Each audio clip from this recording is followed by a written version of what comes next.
So hello everyone, welcome to Jack academy. और आज हम डिस्कस करने वाले हैं B Tech in civil engineering, right. So what is B Tech in civil engineering, इसके एलिजिबिलिटी क्राइटेरियाज क्या है, इसके कोर्स के ड्यूरेशन क्या है, टोटल स्ट्रक्चर, ओवरऑल स्ट्रक्चर क्या है इस कोर्स का। उसके बाद ये कोर्स के जॉब अपॉर्चुनिटीज क्या है, हायर स्टडीज की अपॉर्चुनिटीज क्या है, इसके प्रॉस क्या है, इसके कॉन्स क्या है, ये सारी चीज हम लोग आज के सेशन में डिस्कस करेंगे। तो अगर आप क्लास 12th के स्टूडेंट हो और अगर आप लोगों को फ्यूचर में इंजीनियरिंग करना है तो ये वाला सेशन आप लोगों के लिए काफी इंफॉर्मेटिव हो सकता है। तो आप लोगों को हमारे साथ जुड़े रहना, इस सेशन को लास्ट तक देखना, आपको काफी सारी जानकारी मिल जाएगी। ठीक है, तो ज्यादा टाइम वेस्ट नहीं करेंगे, let us begin with the session. तो let us first try to understand exactly what is civil engineering, right. So when we talk about civil engineering is a branch of engineering जहां पे आप लोग infrastructure से deal करते हो, infrastructure के development से डील करते हो। For example, it can be highways, it can be road, it can be transportation system, it can be dams. तो ऐसे मेजोरिटी जो बड़े बड़े हम स्ट्रक्चर बनाते हैं for the strength, for the use of the society, ये सारे जो स्ट्रक्चर्स होते हैं which is related to architect, right, which is related to infrastructure, ये सारे चीज की स्टडी हम लोग बीटेक इन सिविल इंजीनियरिंग में कर लेते हैं, right. Let us focus on this. तो civil engineering is the discipline focused on designing, construction and maintaining physical and natural built, right, environment, buildings, road, bridges, right, dams, water system, etc. Important, it is one of the oldest and core branch of the modern society engineering with crucial role in infrastructure development of the country. तो यहाँ पे अगर आप opt करते हो civil engineering, right, तो आप लोग बेसिकली देश के नागरिक हो जाते हो। देश के नागरिक तो आप ऐसे भी हो, बट आप देश के, आप कंट्री के इंफ्रास्ट्रक्चर डेवलपमेंट में बहुत ज्यादा हम बोल सकते हैं रोल निभाओगे, राइट। अब थोड़ा सा हम इसके कोर्स के पूरे स्ट्रक्चर को डिस्कस कर लेते हैं। Let us try to first understand कि ये जो कोर्स है, ये कोर्स का ड्यूरेशन क्या है, ये कोर्स के कोर सब्जेक्ट्स क्या है, ये सारी चीज को पहले डिस्कस कर लेते हैं, right. When we talk about this B Tech degree, तो बीटेक इन सिविल इंजीनियरिंग इसे 4 ईयर 8 सेमेस्टर का कोर्स है आप लोगों के पास। अंडर ग्रेजुएट इंजीनियरिंग कोर्स है and this focuses on the area like structure, transportation, water resources, geotechnical, environmental engineering। ऐसे बहुत सारे इसके अंदर कोर डोमेन आ जाते हैं जहां पे आप फोकस करते हो, राइट। अब हम लोग थोड़ा सा इसकी एलिजिबिलिटी क्राइटेरिया पे फोकस कर ले, तो obviously as it is a graduate course, तो आप लोगों को एलिजिबल होने के लिए 10+2 दैट इज क्लास 12th पास होना जरूरी है फ्रॉम ए रिकॉग्नाइज्ड यूनिवर्सिटी और बोर्ड, राइट। उसके बाद आप लोगों को ये जो कोर्स है बीटेक का कोर्स, इसके लिए एलिजिबल होने के लिए आप लोगों को कुछ नेशनल लेवल के, स्टेट लेवल के, कुछ यूनिवर्सिटी लेवल के, प्राइवेट इंस्टीट्यूट लेवल के आप लोगों को कुछ एंट्रेंस एग्जामिनेशन देने पड़ेंगे, राइट। देने पड़ सकते नहीं, बट आपको कंपलसरी देना ही पड़ेगा, राइट। विदाउट दैट हम बीटेक में एडमिशन नहीं ले सकते। Let us try to focus कौन कौन से एंट्रेंस एग्जाम आप लोगों के लिए अवेलेबल है if you want to seek admission in civil engineering, right. So when we talk about entrance exam, JEE main use for IITs, NITs, right, and other, हम बोल सकते हैं टायर 1 इंस्टीट्यूट, स्टेट और इंस्टीट्यूट लेवल टेस्ट होते हैं।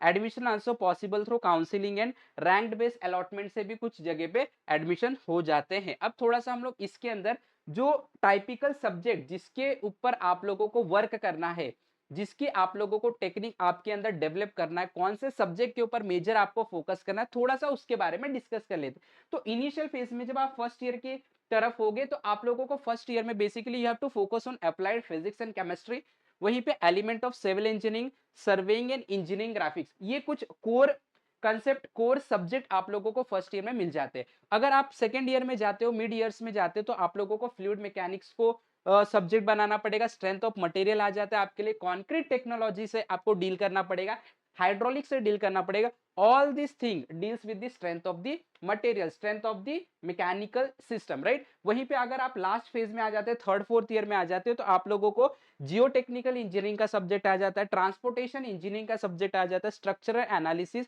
CAD and project work, जो कि computer based आप लोगों का प्रैक्टिकल, हैंड ऑन प्रैक्टिकल्स का हम बोल सकते हैं नॉलेज यहाँ पे मिल जाता है। तो इस तरीके से इस पर्टिकुलर जो ब्रांच है सिविल इंजीनियरिंग का, इसके अंदर ये सारे कोर्सेस, ये सारे सब्जेक्ट आप लोगों को डील करने पड़ते हैं। इसके बाद थोड़ा सा हम आगे बढ़ते हैं और फोकस कर लेते हैं कि टॉप कॉलेजेस और यूनिवर्सिटीज कौन से हैं सिविल इंजीनियरिंग अगर आप लोगों को करना है। तो हम लोग सबसे पहले मेजर कॉलेजेस की बात कर लेते हैं। तो when we talk about major top level technical colleges, तो आईआईटीज आ जाते हैं नंबर 1 पे, right. You can see IITs के जो यहाँ पे आप देख सकते हैं सीक्वेंस है, आईआईटी मद्रास है, आईआईटी दिल्ली, बॉम्बे, कानपुर, खड़गपुर, फिर कुछ एनआईटीज भी हैं जो ये कोर्सेस आपको प्रोवाइड कर देते हैं। उसके बाद दिल्ली टेक्नोलॉजिकल यूनिवर्सिटीज है, जादवपुर यूनिवर्सिटी जो टॉप लेवल का है, Manipal institute of technology, VIT Vellore. तो ये सारे टॉप लेवल के कॉलेजेस हो जाते हैं इंडिया में, जहां पे आप लोग सिविल इंजीनियरिंग कर सकते हो। थोड़ा सा और आगे बढ़ते हैं और हम डिस्कस कर लेते हैं इसके फर्दर स्टडी के क्या स्कोप हो सकते हैं। तो आप एमटेक कर सकते हो सिविल इंजीनियरिंग में, आप एमएस कर सकते हो, उसके बाद आप रिसर्च वर्क के लिए पीएचडी भी कर सकते हो। तो ऐसे बहुत सारे आप लोगों के पास फर्दर स्टडी के करियर अपॉर्चुनिटीज भी इसके अंदर मिल जाते हैं, राइट। सो एमटेक एमएस आप स्पेशलाइज सिविल एरिया से कर सकते हो, एमबीए कर सकते हो, आप पीएचडी रिसर्च वर्क के लिए कर सकते हो, इंटरनेशनल मास्टर इंजीनियरिंग प्रोग्राम्स भी हैं, कुछ सर्टिफिकेशन कोर्सेज भी है, वो करने के बाद आप डायरेक्ट जॉब अपॉर्चुनिटीज ले सकते हैं, लाइक पीएमपीए, स्पेशलाइज सिविल एक्सेट्रा। बहुत सारे ऐसे सर्टिफिकेशन कोर्सेज भी अवेलेबल होते हैं। अगर आप सिविल इंजीनियरिंग कर लेते हो, उसके बाद आप सर्टिफिकेशन कोर्सेज कर लेते हो, तो आप लोगों के लिए जॉब जो है इजीली अवेलेबल हो जाता है। तो इस तरीके से हम देखेंगे तो ये जो सिविल इंजीनियरिंग का ब्रांच है, इट इज कोर ब्रांच, और ये ब्रांच हमेशा आपकी अपॉर्चुनिटी को लेके रखते कि भाई आप अपॉर्चुनिटी लेते जाओ, ठीक है। चलो आगे थोड़ा सा बढ़ते और इसके करियर अपॉर्चुनिटीज पे भी डिस्कस कर लेते।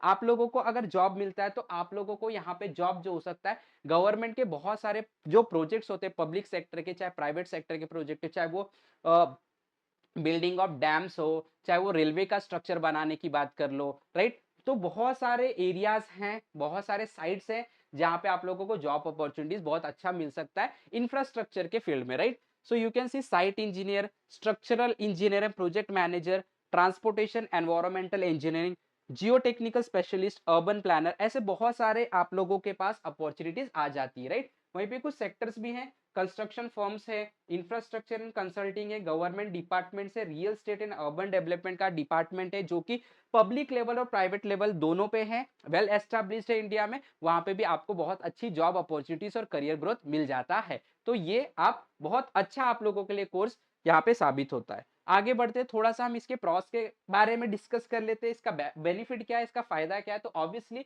High demanding infrastructure and urban development का जॉब है ये, wide range of job roles आप लोगों को मिल जाते हैं, good opportunities in government and public sector, practical hand on practice आपका हो जाता है, right. Practical hand on work, visible impact on the society, और सोसाइटी को दिखता भी, यस हमारे कंट्री में इंडस्ट्रियल लेवल पे, हमारे कंट्री में हायर लेवल पे जो इंफ्रास्ट्रक्चर का डेवलपमेंट हो रहा है, और ये पर्टिकुलर कंपनी और ये पर्टिकुलर इंजीनियर्स कर रहे हैं, राइट। अब थोड़ा सा आगे बढ़ जाते हैं हम लोग। अब हम लोग इसके थोड़े से कॉन्स के बारे में डिस्कस कर लेते हैं। तो देखो बेसिकली कॉन्स में ये आ जाता है कि अगर आपको जॉब मिलता है तो मोस्ट ऑफ द टाइम ये साइट जॉब मिल सकता है, आप लोगों को अपने घर से दूर रहना पड़ सकता है, often involve field on site work, salary package थोड़ा सा कम हो सकता है as compare to other sector of the engineering, right. Competitive job market in some region, strong maths and physics foundation required. अगर आपका मैथ्स और फिजिक्स थोड़ा सा वीक है तो कहीं ना कहीं थोड़ा सा आप लोगों को प्रॉब्लमेटिक हो सकता है। क्लियर। फाइनली हम इसके कंक्लूजन पे आ जाते हैं। तो कंक्लूजन तो यही है कि B Tech in civil engineering a very जबरदस्त ब्रांच हम बोल सकते हैं, एवरग्रीन ब्रांच है। करियर अपॉर्चुनिटीज, जॉब अपॉर्चुनिटीज, बहुत सारे चीज आपके लिए अवेलेबल हो जाते हैं। B Tech in civil engineering opens pathway into building and shaping the physical world around us. It is ideal for student interested in designing infrastructure and problem solving, right. With further study and experience it can lead to rewarding career both in India and abroad, right. तो इसी तरीके से हमारा जो BTech and civil engineering है, हम बोल सकते हैं यहाँ पे अगर मुझे 10 में से इसको अगर आपको कोई पॉइंट देना है, मुझे पॉइंट देना है, तो मैं 10 में से 10 इस पर्टिकुलर जो कोर ब्रांच है सिविल इंजीनियरिंग का इसको मैं दे सकता हूँ, बिकॉज इसके लिए बहुत सारे हम बोल सकते हैं अपॉर्चुनिटीज अवेलेबल है। तो अगर आप क्लास 12th में हो, आप लोगों को डिजाइनिंग में बहुत इंटरेस्ट है, आप लोगों को इंफ्रास्ट्रक्चर में इंटरेस्ट है, आप उस लेवल का सोच सकते हैं, तो ये कोर्स आपको जरूर करना चाहिए। तो मैंने आप लोगों को एलिजिबिलिटी क्राइटेरिया बता दिया है, मैंने आप लोगों को एंट्रेंस एग्जाम बता दिया, कॉलेजेस भी बता दिया, करियर अपॉर्चुनिटीज। तो आप एक परफेक्ट डिसीजन लेके अपना करियर चूज करें। तो इसी तरीके से आज के सेशन में काफी है, इतना ही। अब हम लोग नेक्स्ट सेशन में मिलेंगे और वहां पे और भी बहुत सारे जो बीटेक के कोर्सेज है उसके ऊपर डिस्कस कर लेंगे। टिल देन हमारे साथ जुड़े रहना आप लोगों को। अगर आप चैनल पे नए हो तो आप लोगों को चैनल को सब्सक्राइब करना है, अपने दोस्तों के साथ शेयर करना है, और सबसे इंपॉर्टेंट जो आपके सामने बेल आइकन दिख रहा है उसको दबा देना, so that you don't miss any update in future. तो इसी के साथ हमारे साथ जुड़े रहे, सीखते रहे। Have wonderful day, have wonderful learning. Thank you very much. मिलते हैं नेक्स्ट लेक्चर।